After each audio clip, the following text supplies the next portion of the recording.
Hi, how's it going? Hi, it's going well. How are you? I'm doing good. Thank you for asking. So tell me a little bit about yourself. My name is Chiamaka Olibo. I am a Nigerian American immigrant. I grew up in Nigeria and then migrated to America with my two siblings and my parent. My mother came in 2006, I believe, and then we followed her afterwards. She started off as a CNA and worked her way through healthcare, and I kind of watched her go through that process, and I was really inspired by her. During school, I wanted to follow her footsteps, and I started off as a CNA while still in high school. So I graduated 2 years early and started my CNA process during that time. And then COVID hit, which is unfortunate, but my introductory into healthcare started with COVID.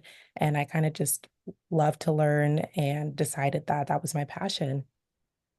Awesome. So what do you want to go?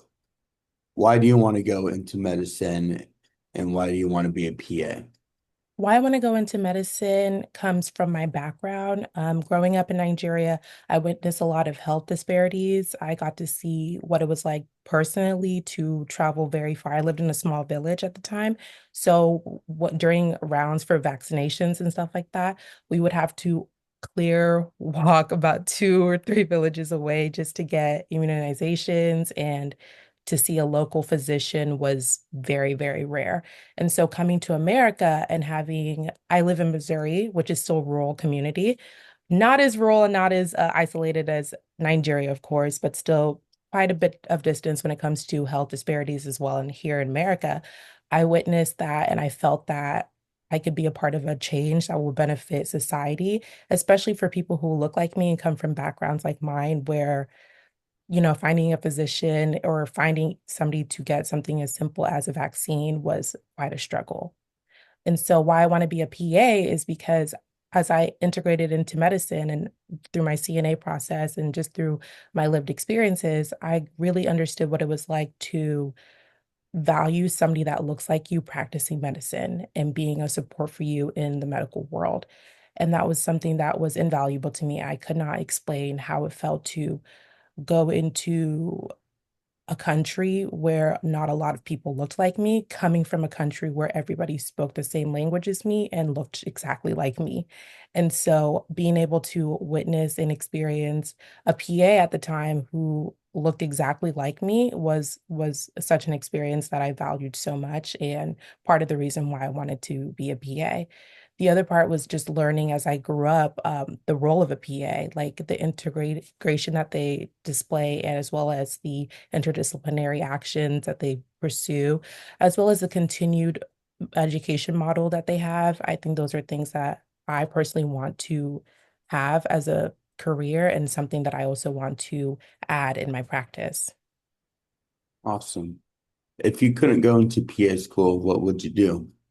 I think that's a very interesting question because I think I would have to define why I couldn't. If I couldn't go into PA because PA doesn't exist, I think I would lean towards the medical model as a physician, because both PA and MD, they both are trained in the medical model, as opposed to nurses and NPs are trained in the nursing model. And so I align myself more academically with the medical model. If I couldn't get into PA because I didn't make it as a PA, like I wasn't accepted, I would try again. I don't think there's anything that compares to being a PA. There's something so unique about being able to have your foot in every door. I love that we have the ability to switch specialties. I love that we have the ability to choose which specialty fits us and then change our minds and choose a different specialty. I love that we have the ability to work very closely with not just the provider as and the MD, but also with our nurses, as well as with all aspects of the healthcare team. I've seen PAs talk to respiratory therapists to get a plan going. I've seen them talk to physical therapists. I've seen them make calls to so many different parts of the hospital that that's something that I really would like to do myself. So if I couldn't get into PA school, I would try again until I could. Nice. What experiences confirm that the PA role is the right fit for you? It was my own personal experience with the PA. Growing up, I was the only person in my household that spoke English at the time, and I spoke a very broken English. So that was very difficult for me. Both my parents and I went through an English integration program through my elementary school and middle school.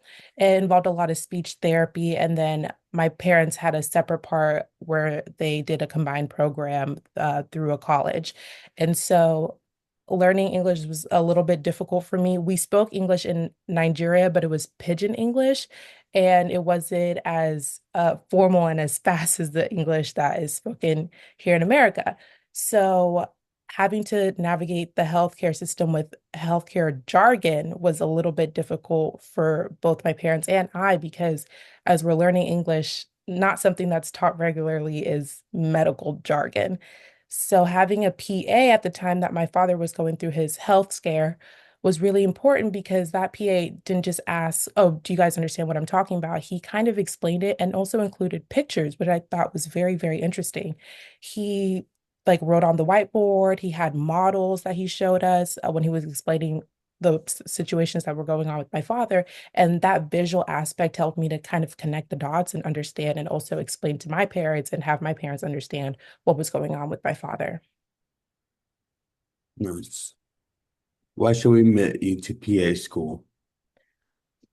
I believe that I can bring a valuable insight into health disparities as well as the problems that are going on socially and how that impacts the healthcare system that we are facing for our patients.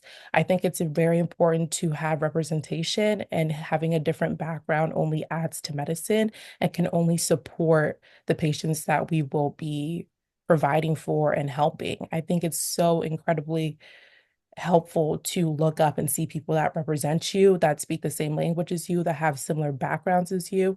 And I think it only adds to the medicine that we will be providing for the patients. So I think something that I bring into medicine is having such a diverse background. What's the biggest challenge facing PAs today? That's a good question. I think not a lot of people know the specific role of a PA. I think physician assistant can very easily be misconstrued as a medical assistant. I've seen that happen quite a bit in the hospital, and I think those are two very, very different roles. So I think some of the biggest misconstruction that is happening for the PA profession has to be the misunderstanding of the profession itself. And I think that's a benefit and a downside. I think the benefit is we have the great opportunity of explaining ourselves and educating people around us as well as our patients. Like, hey, our role is to provide great healthcare for you. Our role is to work collaboratively with the professionals around us, and our goal is to provide you with the best care that we can. Nice. How do you handle stress, setbacks, or a heavy workload? Mm. I'm currently a float tech as a patient care technician at Boone Hospital. And being a float means I kind of get put into the worst situations possible, just, or let me not say worst, we're just where they're most understaffed. And so because of that, I think I get a heavier workload than other patient care techs at the hospital. But I think that stress has taught me about perseverance and also about asking for help. We're also in the medical model currently with the training of our master's program, and that workload, while also working as a patient care technician, has taught me how to manage my time and manage stress. And something that I really, really like to do is also take some time to myself. I love to play chess online. So I do that about once a day. I play like a quick little 5-minute game, super rapid, and that kind of takes my mind off medicine and just allows me to have the me time for myself and decompress. I also rely on the people around me. I have great friends and family. I love to read. I love to take walks. I love to do things to kind of reset myself so that I come into these high stressful environments incredibly prepared. Awesome.